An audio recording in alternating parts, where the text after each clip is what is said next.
सर्वात प्रथम नांदेड जिल्ह्याचे सर्व पत्रकार बंधू यांना जय महाराज करतो। नगरपालिका नगरपंचायत निवडणूक 13 आहेत नगरपालिकेच्या नगरपंचायतच्या, आणि त्याच्यामध्ये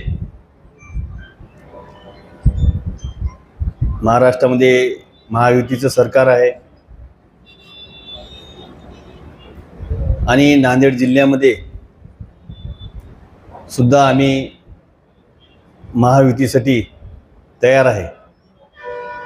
त्या निमित्ताने इथले स्थानिकचे भाजपचे नेते अशोकराव चव्हाण साहेब, तसेच राष्ट्रवादीचे नेते चिखलीकर साहेब,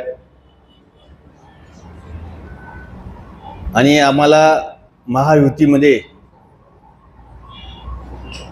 लढायचं आहे आणि या महायुतीमध्ये भाजप सोबत आलं पाहिजे, राष्ट्रवादी सोबत आलं, हे आमची वरच्या स्तरावर बोलणं चालू आहे।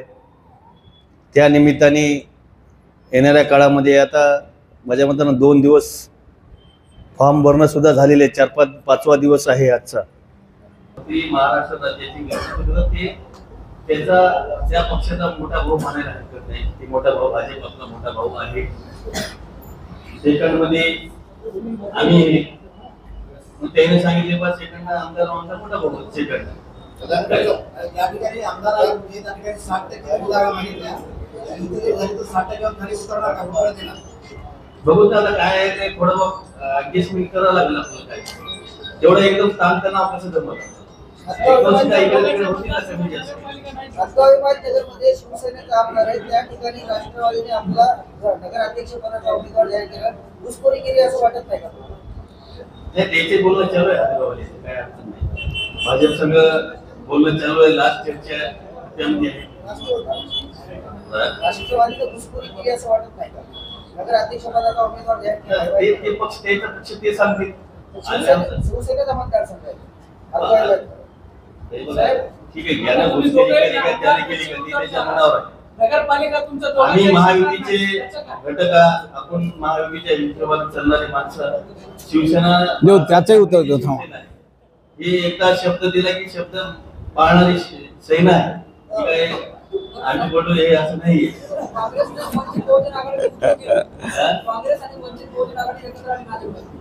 स्वागत आहे त्यांचं। बरं ना, भविष्यात फायदा होईल की नाही कळलं काय?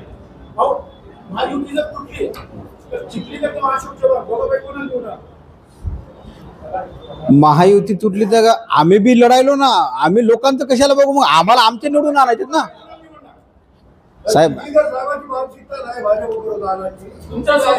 जागीरदार साहेब, आता त्यांनी प्रश्न काय विचारला आम्हाला की युती तुटली तर तुम्ही कोणाला निवडून आणा? आम्ही दुसऱ्यांचा कला विचार करू, आम्ही आमचा विचार करू ना। आम्ही शिवसेनेचे किती निवडून आणू एवढे बघू। आम्ही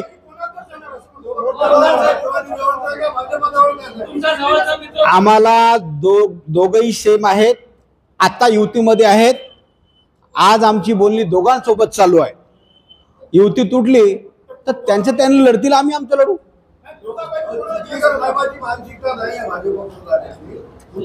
नाही, ते त्यांना विचारावं लागेल त्यांची मानसिकता आहे की नाही। आमची तर मानसिकता आहे। नाही बघा जागीरदार साहेब, आमची मानसिकता आहे म्हणून तर आम्ही जाहीर पत्रकार परिषद सांगालो की आम्हाला युती व्हावी अशी आमची प्रामाणिक इच्छा आहे। तुम्ही आता पेपरला उद्या छापा ना, प्रामाणिक इच्छा आहे। कार्यकर्त्याच्या निवडणूक आहेत, युती झाली पाहिजे। आणि हे पण सांगायलो आम्ही 20% जागा चव्हाण साहेब भारतीय जनता पार्टी म्हणून त्यांना आम्ही प्रस्ताव दिला की 20% जागा आम्हाला द्या तुम्ही। भारतीय जनता पार्टी जिल्ह्यामधला मोठा भाऊ आहे, हे मान्य करावं लागेल। त्यांचे 5 आमदार आहेत, बरोबर आहे। मोठे भाऊ म्हणून आम्ही त्यांना प्रस्ताव दिला की आम्ही तुम्हाला राष्ट्रवादी सोबत आणि शिवसेनेसोबत आम्हाला 20% द्या, जे काही फॉर्म्युलावरती ठरलेलं आहे काही विषयामध्ये त्या विषयात अनुसरून तुम्ही युती करावी, असा आम्ही त्यांना 20% फॉर्म्युला दिलेला आहे. राष्ट्रवादीला मान्य नाही असं अहो, काय ते त्या पक्षाचा विषय आमचा काय? नाही ऐका साहेब, राष्ट्रवादीचं आम्ही कशाला सांगावं? त्या पक्षाचा विषय आमचा नाही नाही ऐका ना, आज मी बोलतोय शिवसेना म्हणून आम्ही बोलतोय ना, आम्ही आमची भूमिका मांडू ना, आम्ही राष्ट्रवादीची भूमिका कशाला मांडू? मग त्याला विचारा जायचं की नाही जायचं, आम्हाला काय माहिती? आम्ही जायला तयार आहे. आम्ही दोघांसोबत युती करायला तयार आहोत ना. आम्ही सांगायलो आम्हाला राष्ट्रवादी चालते, आम्हाला भारतीय जनता पार्टी बी चालते.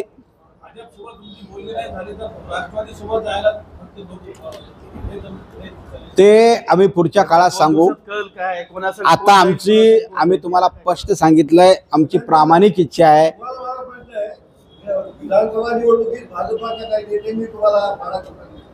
आता तुमचं कसं काय वाटतं? विधानसभेला मला पाडायचा प्रयत्न केला हे तुम्हाला सगळ्याला माहित आहे. आता नाही, काही गोष्टी विसरायच्या असतात. जसं वेळ निर्माण करायचा. आता वेळ कशी आहे? जेव्हा टाइम आला तेव्हा आपण बदला घेऊन ना काय विषय.